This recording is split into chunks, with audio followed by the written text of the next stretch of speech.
اللہ سبحانہ و تعالی اپنی حکمت سے کوئی چیز عطا فرمائے، اس پر دو طریقے سے شکر بجانا ہے، ایک زبان سے اور ایک اپنے عمل سے۔ زبان سے کہے الحمدللہ الحمدللہ الحمدللہ، اللہ میں اس لائق تو نہیں تھا، تو نے جو نعمتیں عطا فرمائی ہیں محض اپنے فضل و کرم سے عطا فرمائی، اور اس پر شکرانے کے نوافل ادا کرتا رہا کرے، شکرانے کے نوافل پڑھتا رہا کرے۔ شکر اللہ سبحانہ و تعالی سے مزید انعامات لینے کا سبب ہے۔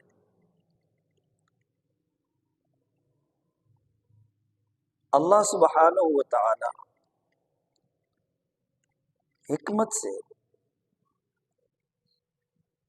نعمت لے لے، اس پر صبر بجا لائے۔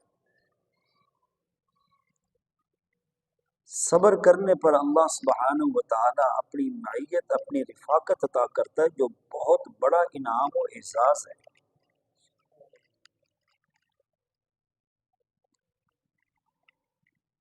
جنہیں یہ اعزاز ملا ہے، اگرچہ ان کا جسم ٹکڑے ٹکڑے ہو چکا تھا، وہ پھر بھی اللہ کا شکر بجا لا رہے تھے، صبر کر رہے تھے۔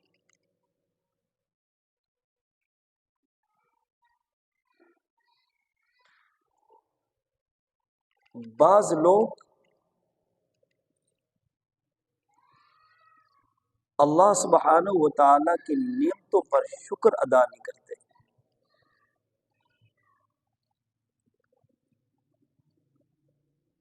اور صبر بھی نہیں کرتے۔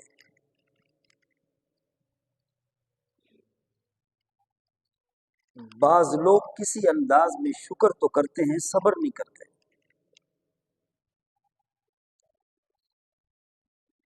کم ایسے لوگ ہیں جو اللہ سبحانہ و تعالی کی خوشنودی تقرب کے لیے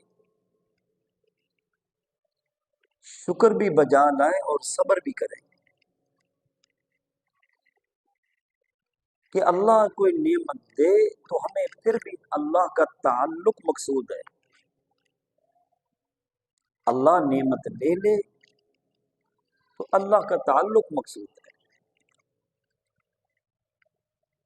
یہ دونوں چیزیں آپ کو بدرجہ اتم حضرات انبیاء کرام علیہ السلام میں ملیں گی۔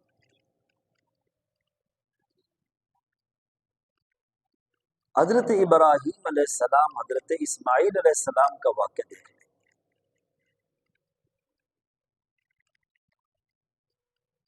پھر یہ چیزیں آپ کو حضرات صحابہ کرام رضوان اللہ تعالی علیہ مجمعین میں ملیں گے،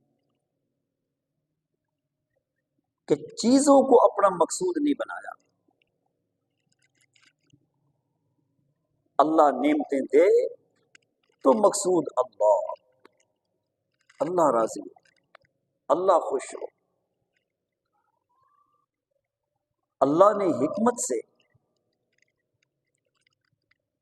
نعمت لے لی، نہیں دی، تو حکمن فرما دیا کہ میرے بندے تم صبر کرتے رہو،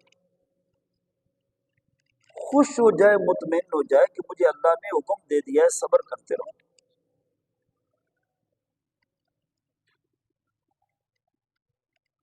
اللہ سبحانہ و تعالی کی رضا مقصود ہے۔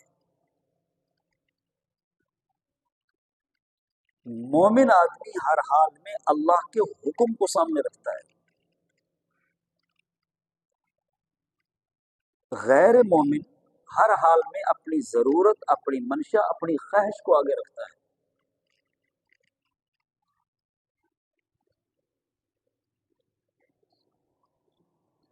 مومن اللہ کا بندہ ہوتا ہے،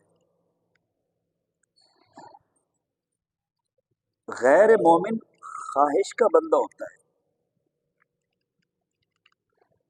بڑا فرق ہے اللہ کا بندہ ہونے میں اور خواہشات کا بندہ ہونے میں، بڑا فرق ہے۔